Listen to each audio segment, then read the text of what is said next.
Hello everyone, welcome to my new blog. তো আমাদের একটা ফ্রেন্ড সব ফ্রেন্ডদেরকে ইনভাইট করেছে আজ তার বাড়িতে। তো তার জন্য সকাল সকাল ঘুম থেকে উঠে রেডি হয়ে কিন্তু বেরিয়ে গেলাম। প্রথমে গেলাম ঋষিদের বাড়িতে, এখান থেকেই আমরা সবাই মিলে একসাথেই বেরোবো। আর আমরা আজ যাবো বাইকেই। তো আমি গেলাম বিপ্লবের গাড়িতে আর ঋষি আর মানিক গেল একটা গাড়িতে। তো দেখো আমরা কিন্তু গিয়ে পৌঁছেও গেছি আর ওর বাড়ি হচ্ছে রন্ডিয়া। তো আমরা গিয়ে প্রথমে একটু গল্প করছিলাম, তারপরে খেলাম মিষ্টি, কোল্ড ড্রিঙ্কস। আর এই দিন আমাদের এত মিষ্টি খাইয়েছে না, মিষ্টির প্রতি টানটাই চলে গেছে। আর এই যে হচ্ছে সায়ন, ওর বাড়িতেই গেছি আমরা। তারপর আমরা ব্রেকফাস্ট করে নিলাম। আর আমাদের ব্রেকফাস্টে ছিল লুচি, ঘুগনি, মিষ্টি, সব খাবারগুলোই খুব টেস্টি হয়েছিল। তো সায়ন প্রথমে ওর মামা বাড়িতে আমাদেরকে নিয়ে গেছিল, সেখানেই আমরা ব্রেকফাস্ট করলাম। লাঞ্চও ওইখানেই করবো। তো কিছুক্ষণের জন্য সায়ন ওর নিজের বাড়িতে আমাদেরকে ঘোরাতে নিয়ে গেছিল। তো সেখানে গিয়েও সেম সেই মিষ্টি আর মিষ্টি, তারপরে কোনো রকম একটু একটু করে খেয়ে আমরা চলে গেলাম সায়নদের খামার বাড়ি দেখতে।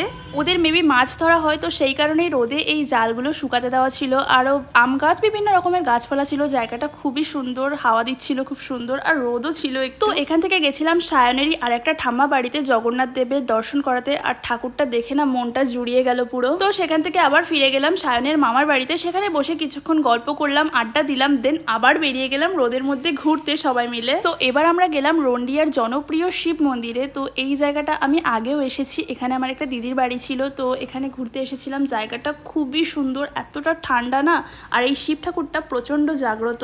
তারপর সেখান থেকে গেলাম আরেকটা বন্ধুর ঠাম্মা বাড়িতে। আর ওনাদের বাড়ির সামনে থেকে জাস্ট ভিউটা দেখো, অপূর্ব লাগছিল। দেন এখান থেকে চলে গেলাম আবার সায়নের মামার বাড়িতে। সেখানে গিয়ে প্রথমেই লাঞ্চ করে নিলাম। তো আমি ভিডিও করতে না ভুলেই গেছিলাম। ঋষি আমাকে বললো দি ভিডিও করলি না। তারপরে খাওয়া দাওয়া করে আমরা একটু লুডো খেলছিলাম সবাই মিলে। তো তারপরে বিকেলবেলা একেবারে রেডি হয়ে বেরিয়ে গেছিলাম, কিছুক্ষণ ঘুরবো, দেন আমরা বাড়ি চলে যাব। প্রথমেই আমরা গেছিলাম রন্ডিয়া ড্যামে। আর জায়গাটা আমার খুবই ভালো লেগেছে, আমি আগেও একবার গেছি, কিন্তু খুবই সুন্দর জায়গাটা। আর এখানে দেখো সূর্যটা দেখে আমার তো মনটাই জুড়িয়ে গেল। তো ফাইনালি আমরা বাড়ি যাওয়ার উদ্দেশ্যে বেরিয়ে গেলাম। বাড়ি যেতে যেতে ওই 6টা-7টা মতো বেজে গেছিলো। আর রাতের রোদটা এত ভালো লাগছিল না, আমি রাতে সচরাচর খুব একটা বেরোই না, তো সেই কারণেই আমার এত ভালো লাগছিল। তো আজকের ভিডিওটা এই পর্যন্তই, দেখা হচ্ছে নেক্সট ভিডিওতে। So by guys.